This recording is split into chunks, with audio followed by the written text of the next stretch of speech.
That's not what I asked. Did you forge her signature? Richard looked at his lawyer. His lawyer nodded slightly. Yes, Richard finally said. And did you take $502,653 from her account without her knowledge or permission? Yes, and did you give large sums of that money to your mistress? She's not my... Richard started. Monica pulled out her phone. Played a recording. Richard's voice. Amber's not my mistress. She's my girlfriend. She's my future. Beverly's my past. The judge's expression got even colder. Mr. Morrison, I've been on this bench for 18 years. I've seen a lot. But this case is exceptional in its betrayal. You didn't just steal from your wife. You stole her future, her retirement, her peace of mind. After 35 years of marriage, and while she worked as a nurse during a pandemic, Richard tried to speak. The judge held up her hand. I'm not finished. You forged legal documents. You committed fraud. You planned to divorce her and take even more. And you showed no remorse until you got caught. She looked at the papers in front of her. Here's my ruling. All of Mrs. Morrison's stolen retirement funds will be repaid. With interest. The total is $540,000. Mr. Morrison, you will repay this from all available assets. Richard's lawyer stood up. Your Honor, my client doesn't have $540,000 in liquid assets. Then we'll liquidate, the judge said. Mr. Morrison's retirement account, currently valued at $320,000, will be transferred entirely to Mrs. Morrison. Your Honor, that's his retirement, the lawyer protested. He should have thought of that before stealing hers, the judge snapped. She continued. The marital home, valued at $450,000, will be sold. All proceeds go to Mrs. Morrison. Your Honor, community property laws. The lawyer tried again. Do not apply when one spouse commits fraud against the other. The judge interrupted. Look it up.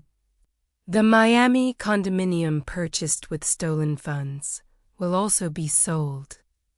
Half the proceeds, representing Mrs. Morrison's stolen money, will go. The other half will go toward her legal fees. She looked at Richard. You will also pay punitive damages in the amount of $100,000 for emotional distress. I don't have $100,000, Richard shouted. You'll pay it over time, garnished from your wages, $1,000 per month. For the rest of your life, if necessary. She signed the order. Additionally, I'm referring this case to the district attorney for criminal prosecution. Elder financial abuse is a felony in Arizona. You're looking at probation at minimum. Possibly jail time. Richard's face was white. This court is adjourned. The gavel came down. I'd won everything. It's been 3 months since the court ruling. Let me tell you where everyone ended up. Richard is 64 years old now. He moved in with his younger brother in Tucson. Shares a bedroom in a 2-bedroom apartment. He got a job at Home Depot, hardware department, $15 an hour. Part-time because at 64, he can't handle full-time retail. Every month, $1,000 gets garnished from his paycheck, sent directly to me. Court-ordered restitution. At that rate, it'll take him 100 months to pay off the $100,000 punitive damages. That's over 8 years. He'll be 72. He also got convicted of elder financial abuse. Pled guilty to avoid jail time. He's on probation for 5 years. Has to meet with a probation officer monthly. Has to do community service. Our kids know everything. I showed them the evidence. They were devastated. David, our son, hasn't spoken to Richard in 3 months. Blocked his number. Told him he's not welcome around his grandchild. Sarah, our daughter, tried to maintain a relationship at first. But when Richard tried to blame me, tried to say I was overreacting, she cut him off too. You stole from Mom, she told him on the phone. I heard about it later. You stole her future. And you're trying to make her the villain. I don't know you anymore. She hasn't spoken to him since. As Famber Collins, the 28-year-old secretary, she lost her job. Richard's company fired them both when everything came out. Scandal. HR nightmare. She had to give back everything purchased with my money, the Mercedes. Repoed the furniture in her apartment, sold to repay me every gift, every piece of jewelry. All of it. The Miami condo got sold. She got nothing from it. Everything went to repaying me and my legal fees. She tried to sue Richard. Claimed he promised her a future and ruined her life. The judge literally laughed, dismissed the case. Told her she was lucky she wasn't being charged as an accomplice. Last I heard, she moved back to Ohio, lives with her parents. Can't find work because everything comes up in Google searches. Play stupid games, win stupid prizes. And me, I'm 62 years old. And I retired earlier than I planned, in October. Right after the court ruling. I have $1,237,000 now. Let me break that down. $320,000 from Richard's retirement account. All of it. $450,000 from the sale of our house. All of it. $300,000 from the Miami condo sale. Half went to me, half to legal fees. $100,000 in punitive damages. Being paid $1,000 month for the next 100 months. $67,000 from liquidating other assets. Richard's truck. His golf clubs. His watch collection. Everything sold. More than double what he stole from me. I bought a small house in Sedona, 2 bedrooms. Mountain views, quiet, peace, $285,000. Paid cash, no mortgage. And with the remaining money, I'm doing everything I never got to do. Last month, I went to Italy, spent 2 weeks, saw Rome, Florence, Venice, ate pasta, drank wine, walked until my feet hurt. This month, I'm in New Zealand, watching the sunrise over the mountains, breathing clean air.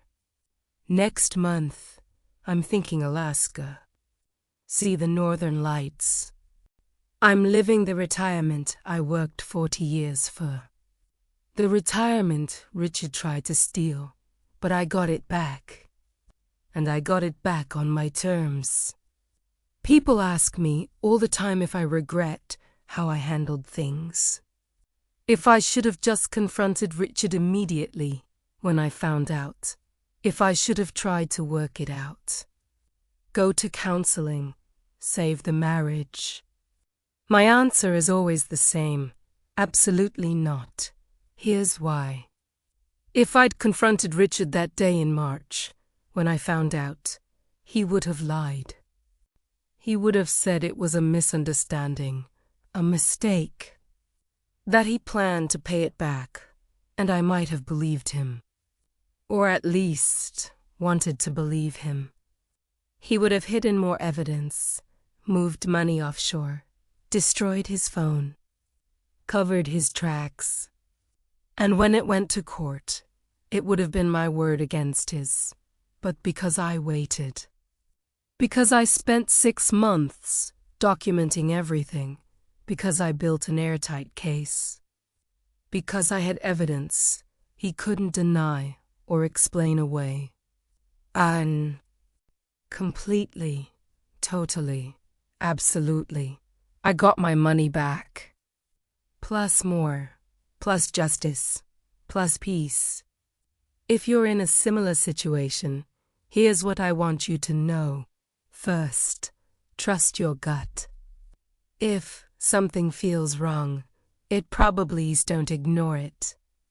I ignored the signs for months because I didn't want to believe my husband would betray me. But deep down, I knew. And I should have investigated sooner. Second, don't confront until you have evidence. Real, documented, undeniable evidence. Third, get professional help, lawyers, forensic accountants. Whoever you need, don't try to do this alone. Fourth, keep your finances separate, always. Even in marriage, I thought I had.